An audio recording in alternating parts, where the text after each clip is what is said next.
So it looked like DiJonai Carrington just got booted from the Dallas Wings. DiJonai, your game was stinking in the mud, and the Dallas Wings wanted nothing to do with you going forward. How many bruised faces, frantic whistles, and late-night security calls does it take before a franchise's patience finally snaps? Now, DiJonai Carrington couldn't keep her hands clean either.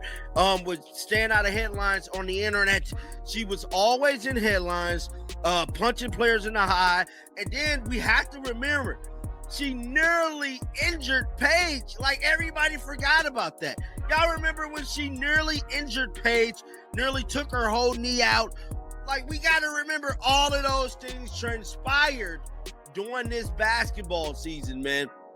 For her to tell you, they made it their business to get rid of her. Picture Dallas Wings executives huddled around a monitor that looks less like basketball highlights and more like a hospital reel. Eye pokes, whiplash collisions, a referee waving down security as if the arena has morphed into a rock concert mosh pit. DiJonai, DiJonai, you're always in a dirty play. DiJonai, DiJonai, once again, here we are today. Oh, DiJonai, DiJonai. Stay locked in, because over the next ride, we'll trace every reckless swipe, each boiling point backlash, and the blockbuster trade that turned one title contender's season into a cautionary tale. By the end, you'll judge for yourself whether DiJonai Carrington is a misunderstood enforcer or a ticking time bomb the Minnesota Lynx just invited into their locker room. Went and kind of swatted at Caitlin. Did you intend to hit her in the eye? And if so, could you just, or if not, either way, could you talk about what happened on that play? I don't even know why I would intend to hit anybody in the eye. That doesn't even make sense to me. But no, I didn't. I didn't know I hit her, actually. I was trying to make a play on the ball, and I guess I followed through and I hit her. So obviously it's never intentional. That's not even like the type of player that I am. Late in the 2024 playoffs, rookie sensation Caitlin Clark rose for a routine jumper and crashed back to earth, clutching her eye. High-definition replays froze the basketball world.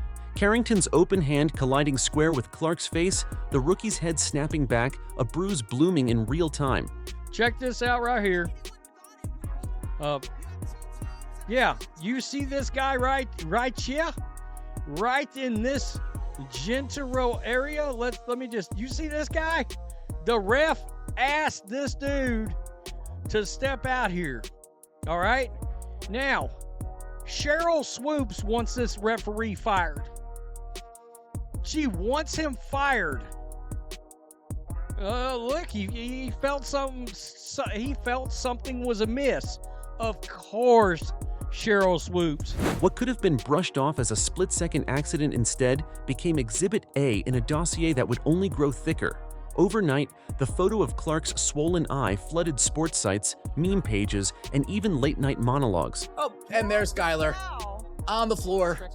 At first glance, this might not look too bad, but when we get some different angles of it, you just see how this is clearly, definitely, 100% not a basketball play. Let's take a look. We got DiJonai. Signals for the officials that this will likely get upgraded. DiJonai, did you forget what sport you're playing? You know this is basketball, right? Carrington, stoic at the mic, insisted, "That's not who I am." But a single frame had already branded her as a danger. One collision might fade from memory.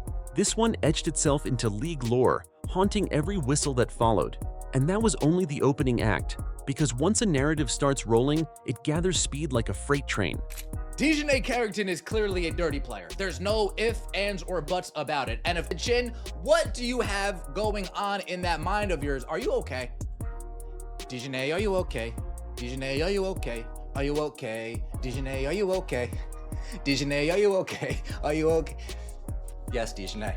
Get it together, collect your thoughts, collect your emotions, because the last thing we need to see you is crash out. Fast forward to June 4th. Seattle's Climate Pledge Arena hums as Skylar Diggins slices through the lane on a fast break. Carrington rotates late, jumps, and bang, clips Diggins across the head. She basically reached around Shepard's body, but the fact that she went for the basketball and for the block really The basketball play. yeah, it is. And she ends up getting Shepard in the face, the nose. I don't know which takes precedent. Oh, see, it's the hit the ball and then it's the pull back. They're showing it on the Jumbotron at a different angle that sort of looked like, watch after Carrington goes for the block, watch her pull back right here. And that's the part that I don't know if you separate. Officials huddle, upgrade the play to flagrant one, and the broadcast booth falls silent before an analyst blurts, "That's not defense." Twitter/X erupts in deja vu. Split-screen gifs of Diggins' head jolt and Clark's eye poke. 2 star guards felled by the same defender. Like, I'm sorry, you don't get to plow through somebody's back, almost injure a teammate, and then say, yeah. And then, like, claim that you've done nothing. You've done nothing. Like, and people are like, stand on business. She's like trying to laugh at him. I'm like, no, you're just Pat Bev. You're not Draymond, you're Pat Bev. Like, realistically, you're Pat Bev. That's it. And like, look, I mean this when I say this. It was a dangerous play only for Paige. Neutral fans start connecting dots, Dallas loyalists swap nervous jokes, and studio pundits coin an uneasy tag, the Pat Bev of the W. A second strike might still be coincidence, yet it already smelled like a pattern. But patterns don't stop on their own. They escalate, and the next collision would hit even closer to home. Was it a flagrant 1? Yes. Could it have been called a flagrant 2? Yes. Was it more dangerous to Paige Beckers than anyone else? Because Paige Beckers was the one who was the person with the break Jessica Shepard's fall. Could she have blown out her teammate's knee? Yeah. Like, that is what, like, realistically, that is what the conversation should be about. Because she wanted the Kiki Iriafen viral meme. Because as soon as she did it, look at what she does as soon as she did it. As soon as she did it, she walks towards Jessica Shepard and just tries to do the Kiki Iriafen face. May 21st against Minnesota should have been just another grinded-out road game, but Carrington's chase-down block attempt turned the court into a crash scene. Now that's crazy, because last time we seen DiJonai Carrington interacting with Minnesota players, y'all remember this on Stud Bloods, right? Listen. Just watch your step. Academy. I got you. I got this. Okay, well now we're even because your dog's shit and piss in our room. Oh, wow. We're even. Hey, all right, one more thing. Hey, I love how direct you are. Where's Courtney? It's time to go. Come on, bitch. Just watch your step. Academy. No, we all remember that. That was quite funny. Swooping in to contest Jessica Shepard, she raked Shepard across the face and in the ricochet sent teammate Paige Buchers sprawling under the hoop to cushion the fall. Imagine the confusion. Lynx players furious at the cheap contact, Wings veterans frozen because the same swing almost shredded Buchers' knee. Locker room whispers later claimed practice scrimmages grew tense. Teammates flinched at every hard closeout, unsure whether they'd be targets or collateral. It's one thing to terrorize opponents. When your own bench braces for impact, the tone of every team meeting shifts. And when the fear spreads inward, front offices start hunting for escape hatches. May 30th, Chicago. Final buzzer echoes, tensions simmer. Carrington steps toward veteran referee Roy Gulbian to discuss a call. Seconds later, Gulbian signals for security, an act so rare it sends courtside reporters scrambling for precedent. Fans gasp, phones fly up, and lip-read detectives get to work. Carrington tweets later that it was a civil convo, yet seasoned officials don't summon guards over polite banter. League insiders note the optics. When a referee feels endangered enough to request protection, the debate shifts from hustle versus dirty play to professional safety. Inside Dallas HQ, the PR staff drafts a document titled, "In Case of Further Escalation." Once legal and marketing departments enter the chat, a player's future hangs by threads thinner than fishing line. By mid-season, Carrington's stat sheet reads like a rap sheet. 4 flagrant fouls, each one costlier than the last. Coaches juggle lineups around looming suspensions, while accountants tally league fines. Season ticket holders light up forums. Number fire Carrington trends after every new whistle. Analytics departments crunch the grim math. Her steals add value, but the free throws she gifts opponents erase any net gain. Sponsors side-eye the brand risk. Community outreach coordinators pray the next youth clinic stays incident-free. Even supportive veterans grow weary of weekly media scrums about physical limits. And just when everyone braces for another apology tour, whispers of trade calls swirl like summer storms. Behind closed doors, something was brewing. And it wasn't just another team meeting. Dallas GM Greg Bibbs started working the phones with unusual urgency. first quietly, then persistently. A few teams passed without even asking for details. Too much chaos, too much risk. But then came the Minnesota Lynx, sniffing opportunity like a team one piece away from a title. "What's the price?" they asked. And suddenly, the smoke thickened. Negotiations stalled over salary quirks and medical questions, but every new flagrant foul added fuel. Inside Dallas, the countdown had started. Beat reporters lingered near hangars, scanning private jet tail numbers. One exec was spotted in Minneapolis, another in LA. Everyone knew a trade was coming. The only question was when the match would hit the fuse. And then it hit. August 3rd, 7:02 a.m. Phones across the league lit up like sirens. Breaking. The Dallas Wings have traded DiJonai Carrington to the Minnesota Lynx. The return? Diamond Miller, Carly Samuelson, and a second-round pick for 2027. Sports talk shows scrambled into emergency broadcasts. Dallas fans exhaled in stunned relief, while Lynx supporters split down the middle, half cheering, half panicking. Local radio called it the most volatile gamble of the season. Miller brought efficiency, Samuelson brought sharpshooting, but Carrington brought headlines. Whether that meant ratings or regret, nobody could say yet. But one thing was clear. Dallas had finally cut the cord, and Minnesota was now on the clock. On paper, the Lynx looked smart. They gained a long-winged, agile defender with playoff experience and unmatched tenacity.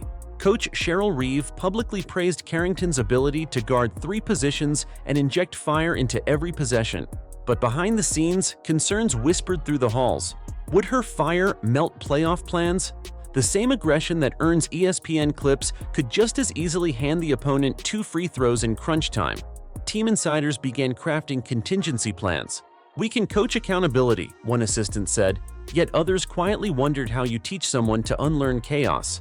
Fans had no time for nuance, half shouted, "Steal of the year." The rest? "Why now, when we're finally winning?" That question didn't fade. It spread like wildfire through every pregame show, Reddit thread, and sports bar in Minnesota. The same day she touched down in Minneapolis, Carrington posted a sunlit photo. Grateful, hungry, locked in. It oozed positivity, but below the surface, the league held its breath. Interviews came fast. Carrington hit a local radio show, promising relentless energy and clean defense. It sounded good, until fans remembered she'd said something similar after the Caitlin Clark eye poke, and again after the Diggins foul. And yes, even after the infamous security call. This time felt different. Or did it? Pundits debated if a new jersey could wash old sins. The honeymoon period had officially begun. But as every WNBA fan knows, honeymoon whistles blow soft. It's the first hard foul that decides if it ends in cheers or another front office emergency meeting. Privately, WNBA discipline chiefs pieced together a timeline thicker than a playbook. Sources leaked that one more flagrant could trigger a multi-game ban. TV crews mention the clause every time Minnesota faces Indiana, Seattle, or Chicago. Rosters featuring Carrington's prior targets. Replay centers cue extra camera angles. Commentators prepare "here we go again" sound bites. The league loves intensity, not liability headlines, and fines will escalate like stair steps if history repeats. A single swipe now carries weight far beyond 2 free throws. It could rewrite a playoff bracket. Dallas supporters host impromptu Twitter spaces titled "Good Riddance," their voices equal parts relief and schadenfreude. Focus shifts to Miller's slashing drives and Samuelson's floor spacing. In Minneapolis, mood swings between "in Reeve," "we trust," and "tick, tick, tick." Ticket sales jump, controversy sells, but local columnists warn fireworks can roast home soil. One fan tweet sums it up. "She could win us Game 5 or miss Game 5 because she's suspended. Strap in." And when fans buckle seatbelts before tip-off, you know the season's on a roller coaster. Day 1 scrimmage. Carrington arrives early, greets every teammate, and sprints through every drill. Reporters note she's the last off-court, hoisting corner threes until an assistant kills the lights. Positive headlines bloom. New leaf? Yet veterans quietly watch the next live session. It takes a single contested rebound for whispers to revive. Great hustle, but the follow-through grazed a jaw.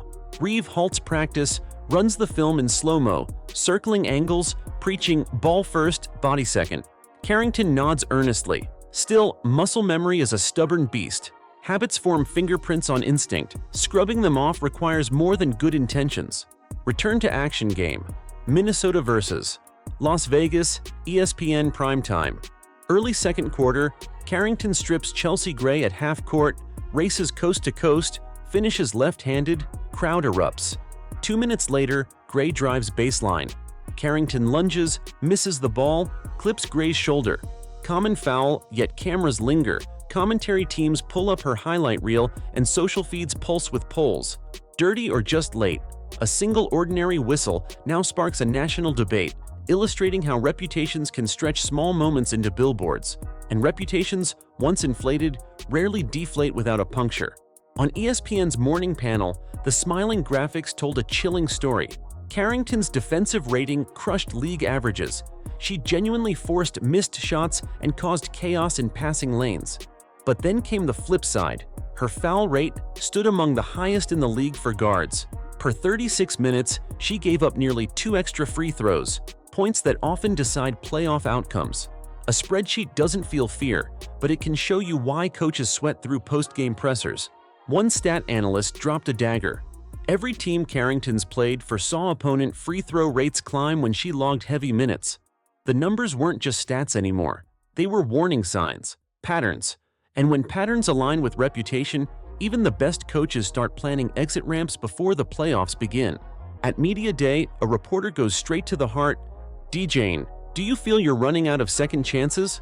She exhales, stares into the swarm of recorders and replies, every game is a new resume. I'm writing mine possession by possession. Her line trends for an afternoon, yet critics note resumes are judged on the whole document, not remodeled bullet points.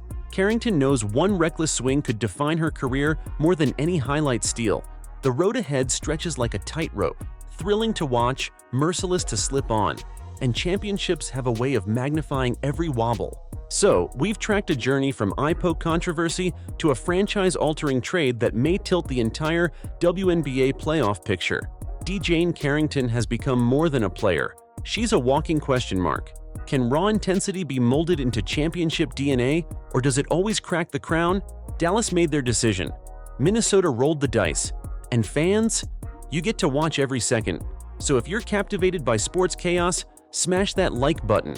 If you want to witness the next twist, whether it's redemption or disaster, hit subscribe and tap the bell. Because this story isn't over. In fact, it might just be warming up.